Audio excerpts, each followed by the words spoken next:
भजन कोणाला कळत नाही घरपडे महाराज. भजन कोण चुकवलंय? त्यांची सेवा करण्याची. आणि जे भजनाला नित्यनेम आहे ते सेवेला आहे महाराज. नित्यनेमान भजन करावं महाराज. भजनामध्ये वादविवाद करू नका. भजन आहे ते अमृत घेताना देवी आणि दैत्याने कसं भांडलं तसं दैत्य व्हायचं नाही आपल्याला. देव आणि दैत्य दोघांनी ते अमृत मंथन केलं ना, तसं नाही व्हायचं. अमृत घेताना सगळ्यांनी सारखं घ्यायचं. हे अमृत आहे. हे तो धर्म्या मृतविगम 12 अध्यायाचा 20वा श्लोक नोट करा. सगळं मी सांगतोय ते. हे ज्ञानेश्वरी आहे. परत आला तुमच्या पुढे तुम्ही मला वेळ देत नाही. 9 वाजता कीर्तन चालू झाला असतं तर 11 वाजेपर्यंत तुम्हाला संपूर्ण सगळं सांगायचं असतं. पण तुम्ही टायमात येणार म्हणजे तुम्ही नेमकं मला समजत नाही. ते वेगळं एक आश्चर्य होईल, नवल होईल जर तुम्ही वेळेत आला तर. आठवा आश्चर्य जगाचं जर तुम्ही आम्ही वेळेत आलो तर. वेळेला आम्हाला तुम्हाला ठरलेलं आहे खायला वेळेवर पाहिजे. खायला वेळेवर पाहिजे. चहा खायला वेळेवर पाहिजे. नाही केलं तर महाराज अंगातली तरतरी राहत नाही. अंग असं तरतर कापतं. झोप वेळेवर पाहिजे असं सगळं ठरलेलं आहे. पण आपल्याला हे कळत नाही की कीर्तनाची वेळ चुकवायची नाही, भजनाची वेळ चुकवायची नाही. भजन हे काय करतं जीवनामध्ये? अरे बाबांनो, तुमचं ग्रहमान राहू देत नाही. आणि काय सांगतो तुमचं ग्रहमान म्हटलं मी चांगलं वाईट ते ग्रहमान तुमच्या जीवनात आहे की नाही? काही राशीचं ग्रहमान असतात महाराज, ते भजनात गेल्याशिवाय ते थांबत नाहीत महाराज. भजनाची ताकद आहे. भजन करणं सामान्य म्हणू नका. भजनामध्ये वादविवाद घेऊ नका. वादविवाद करायचं नाही. भजनात स्वच्छ मनाने भजन करायचं.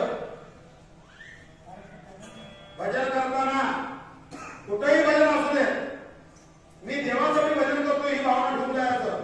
मी माणसासाठी म्हणत नाही. माझं भजन देवासाठी आहे. भजन आहे. त्यातली एक ओवी सांगतो म्हणजे कळेल माझ्या. मी का बोलायला लागलोय ते. ओवी आहे कशी. आद्वैष्टा सर्वभूतानां मैत्रः करुण एवच निर्ममो निरहंकारः समदुःख सुखक्षमी. तो अध्याय 12व्या अध्यायातला 13वा क्रमांकाचा श्लोक नोट ठेवा. अद्वैष्टा सर्वभूतानां मैत्रः करुण एवच. तो सर्व भूतांचे ठाई म्हणून द्वेषाचे देण्याची काही आपपरू नाही चैतन्याचे सांग. अरे विसोबा चाट्यानं त्रास दिला तरी ज्ञानोबाने ज्ञानेश्वर द्यायचे थांबले नाही.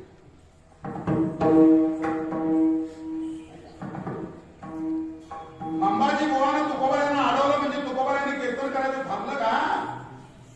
भजन थांबलं का? त्यांना निष्ठा होती त्या लोकांची. कारण त्यांना भजन करायचं होतं. आणि ज्यांच्या मनात भजन नाही ना त्यांनी कोणीही काय बोलू द्या तेवढं मनावर घेऊन ते भजनाचं थांबतंय.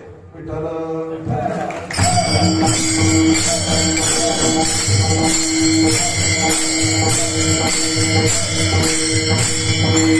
म्हणून हे हेवे दावे हे सगळं भजनात नको आहे. भजन करायचं आहे. तुका म्हणे ते भजन प्रमाण काय थोरपण जाणावे ते. आणि भजनाला बाबा तो तिसरा एक श्लोक 3ऱ्या अध्यायाचा वाचा म्हणजे अजून माझ्या बोलण्याचा परिणाम तुमच्यावर होऊ दे सगळ्यांच्यावर. 3ऱ्या अध्यायाचा 36व्या क्रमांकाचा श्लोक नोट ठेवा आता. 36व्या 3रा अध्याय कर्मयोग. अतकेन प्रयुक्तेन पापम चरति पुरुषा आणि छन्नपि वासनेय बलादिव नियोजिता. देवा जर शुद्ध मार्गाने आम्ही जर भजन करावं म्हटलं तर मग हे आड काय येते? प्रतिबंध काय होत? देवा हे ऐसे कैसे जे ज्ञानी याची मती भरोसे मार्ग सांडून अनारीशी चालत घेऊ. त्यावेळेला ते सांगितले बाबा हे काम करण्यासारखे विकार तुमच्या आडवे येतात आणि तुम्हाला भजन करायला आडवं येतात. काम करण्यासारखे विकार मग तुम्ही काय करणार? एक माणसांचे शब्द जर तुम्हाला झेलता येत नाही तर तुम्ही आता काम करण्याबरोबर काय युद्ध करणार?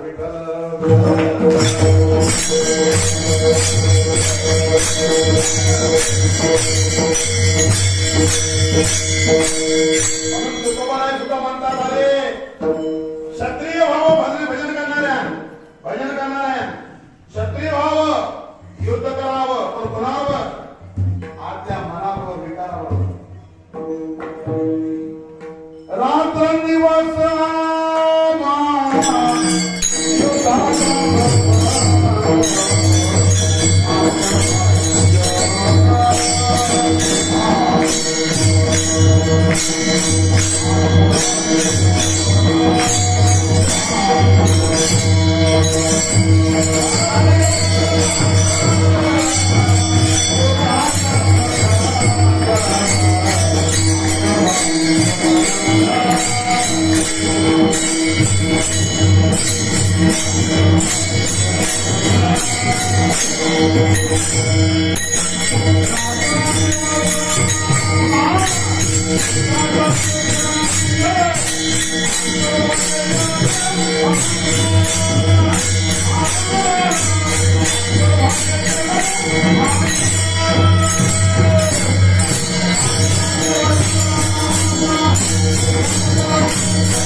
युद्ध करा म्हणून एका भरण्यानं दुसऱ्या भरण्याबरोबर युद्ध करू नका.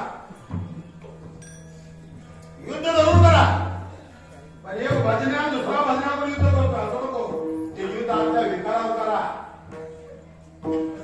आतमध्ये विकार आहे. आता काही न पलितोयम पापम चरते पुरुषा आणि छन्नपी वासने बलादेवली होती. प्रत्येकानं सदाचार बाळगावं.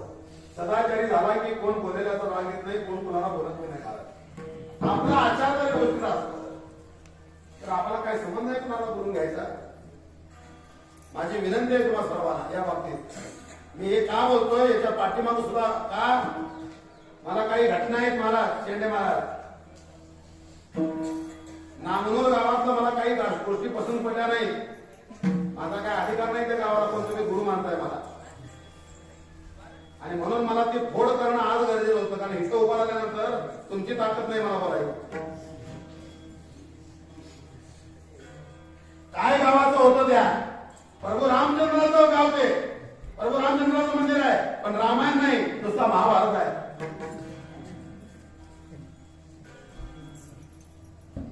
रामायण घडवा तिथं. परत मला पुढच्या वेळेला बोलायला हवं काय हे सगळं. ज्याला भक्ती करायची आहे त्यानं समाधान राहायचं, शांत राहायचं. अंगावर थुकला तरी नाक मारला तरी शांत केलं महाराज, समाधान ऐकते. तुम्हाला एक बोलणं सर्व नाही कशाला. नाथ महाराजांच्या अंगावर मी थुंकला यवन माफ केलं ते. यवन अंगावरील थुंकला आणि प्रसाद देऊन मुक्त केला. तुम्ही सगळे मला पाहिजेत, मला म्हणून बोलतोय पाहिजेत मला. मला ते भजन पाहिजे बरं, एकोप्याचं सगळं. परत गोरपडे महाराज एकोपा पाहिजे, परत भजन पाहिजे. तुम्हाला कुणाला जर वाटत असेल ना काय मिठवा मिठवी झालं तसं ना, मला एक दिवशी या बोलवा, इथं येतो मी आणि माझ्या पुढ्यात काय ते उभा राहून बोला. माझ्या पुढ्यात म्हणजे काय, फक्त एक भजन चुकवायचं नाही. मात्र भजन चुकणारा देवाचा वैरी, माझा वैरी. कुणासाठी भजन चुकवायचं नाही. जशी वेळ कुणासाठी थांबत नाही तसं भजन कुणासाठी थांबत नाही.